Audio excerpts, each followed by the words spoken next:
What is your issue with men submitting to women? Like, genuinely, I feel like this is a big issue of yours. Oh, really? Okay. Yeah, So, no, but I'm saying, I'm just saying, don't go into, don't. Go into what? Don't go into it, because you're about to go into it. I'm just saying, genuinely, you have such an issue with just you don't like when men. I use your logic on you. He has definitely got some issues. No, I don't know, men submitting to women. I think the way her statement is all wrong and funny. I don't think men are supposed to submit to women. I think this is one of these feminist psyop where they make women believe that because they submit to men, men are supposed to submit to them. Men submit to their responsibilities, you know. The whole point of being with a man is to have someone, I don't want to go down that path. A man would listen to his woman. Definitely, he would respect his woman, but he would not submit to his woman. This is according to me. He submits to his responsibilities, to his purpose. This is what a man does. And a woman submits to a man and helps him reach his purpose, makes life easier for him. And in return, he protects and provides for her. If we're looking at if we're looking at it in a traditional sense, you get what I mean? So this whole thing it's funny. Her question is funny. She would never get anywhere with this kind of question. So I don't know why she's even asking it. I just don't like the fact that it's this power dominating thing that you want as a man. Like, yes, you can have it, but just in some situations, just know when to also submit as a man and surrender. Not everyday masculine man. Okay. In some situations, know when to submit. I think it's the word submit that's causing an issue here. In some situations, of course, you know when to back down. There are some decisions you just let the woman have. For example, decorating the house and everything. This is her domain. Or some other situations, depending on her competency, you know. It's teamwork, right? So based on the areas she's competent, you give her authority, full authority, you know. So I think submit is the wrong word. Let's just say, just know when to step back. Not every time you're trying to be the man, you know, what I say stands. You know, there's some things maybe she's better at, she knows more about, and it's common sense, you know, you just step back and let her do her thing. That's it. I think the word submit is what's causing the issue here. Do you find it funny? Absolutely not. We will not. We don't negotiate with terrorists. We don't concede to women. So women have been dogs, terrorists. What's the relationship like with the women in your life, like family-wise? Fantastic. It's actually my Hold mom. on. What's the relationship? So women have. We will not. We don't negotiate with terrorists. We don't concede to women. So women have been dogs, terrorists. What's the relationship like with the women in your All life? right, that's an interesting statement. You don't concede. Oh. So what kind of relationship do you have if you never concede, if you never compromise on anything? So the woman just spends her entire life with you compromising and meeting your criteria, and you never do the same for her. Is it really a relationship at that point? The whole point of relationship is to kind of two people merging together, meeting somewhere in the middle. You know, if your thoughts are right, then, you know, of course, she follows suit. And in some areas where she might be right, you follow suit. This is just natural. Yeah. But I understand the need to be. A man is dominant, is the dominant force in the relationship, of course, but the woman's force should not be overlooked. You know, her role is very important, and her opinions are very important. What she wants is very important also. So saying you never concede is just stupid. Like, I don't get it. Like family-wise. Fantastic. It's actually my mom that taught me a lot of I grew up in a Muslim household. So she was the one that told me, don't commit to these Western women, blah, blah, blah. So my mom is actually like a very strong symbol in my life when it comes to navigating the situation. If it weren't for her, I'd probably be a simp, you know? Really?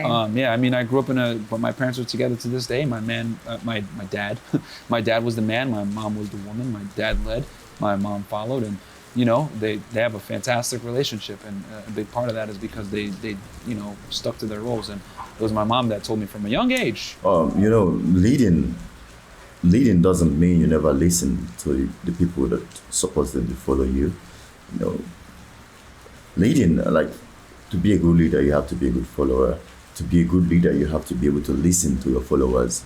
if you're just leading from the front without taking the time to look back at or look down at what it is you're leading, you know, what exactly are you leading? Like, who are you leading yourself?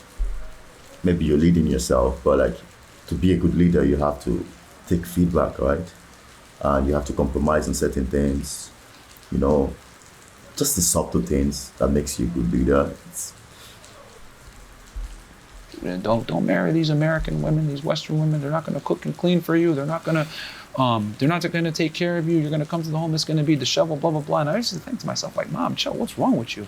But as now that I'm 32 versus being 12, 20 years later, I'm able to look back on that advice and be like, God damn, Mom was spitting some heat back in the day. Yeah, it makes sense. Yeah. So it's understandable why like you think the way that you think because of your environment and your influence, which is a good thing for you. My background, right? Like I didn't, like, at first it was like, okay, I don't agree with this, right? Because I used to be like, you know, growing up American, I was born in Connecticut. I was like, Mom, you're wrong. Like, women aren't like that. What's wrong with you? Blah, blah, blah. Like, you're a misogynist, Mom. And you got some All right. Yeah.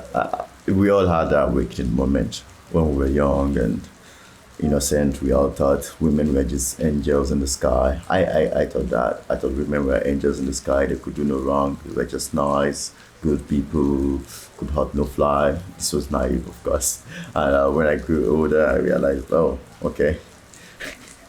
Okay. My fantasies as a kid were wrong. And I guess maybe I was fed a lot of propaganda, let's just say a lot of materials that would make me think that women were these saints in the sky. But when you grow up and you realize they're not, it's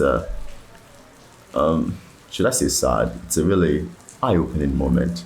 You kind of just see things clearly for the first time. You're like, whoa, I have been stupid.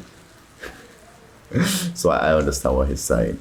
That's not saying women are bad, but you know, there are good women, there are bad women, women do terrible things, women do good things. Just knowing this would give you peace. ingrained misogyny, right? You even said that. Like, No. But back then, I don't even think I knew what that word was.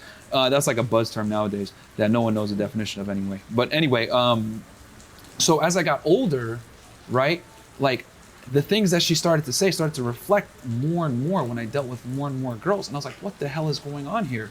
And talking with other men, talking with, with women, etc. My experiences, like, and then talking with thousands of men, and then also talking with, I'm in a very unique position where I've talked to both genders on a podcast, coaching sessions, etc.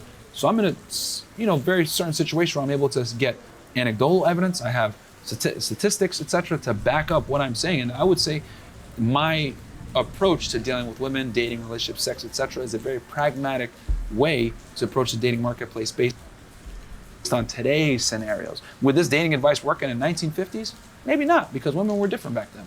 But nowadays, they're significantly different. Like from a more negative standpoint, not to a man's benefit. Interesting. This was an interesting video. Do I think he's wrong? Yeah, on certain things. Do I think she's wrong? Yeah, on certain things. I think they both come from two different angles.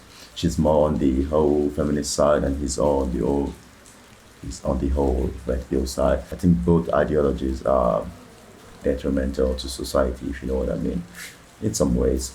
Yeah, RedPill is okay. It could help your guy kind of find a grip on the world, kind of understand female nature a little bit.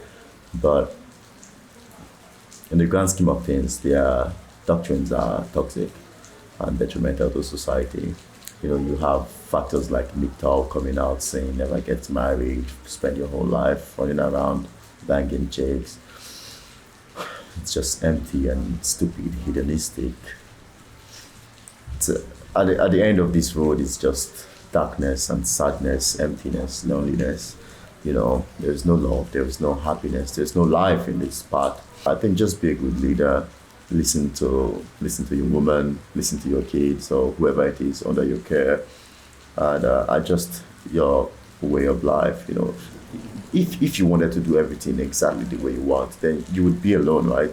Only someone that's alone can do everything exactly the way they want without thinking about anyone else, without compromising, without getting feedback or input from the people around them, then just live your life alone. If this is what you want, you don't want to concede to anyone, you don't want to do anything that caters to anyone but yourself, then just live alone.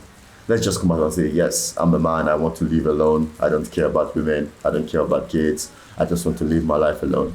Oh, I would respect you, but don't come out saying you're a man in a relationship, you never listen to your wife, you never listen to your woman. And women, don't come out here saying a man should submit to you. You don't want that. At least most women don't want that and can't even handle that. A man following your lead, you just become bitter and you hate him and you leave him and you destroy your family. So, hey, let's just call it crap. Anyways, this is my 2 cents on this topic. All right, take care. Thank you for being with me. And like and subscribe, please. It helps me a lot. And see ya until the next time.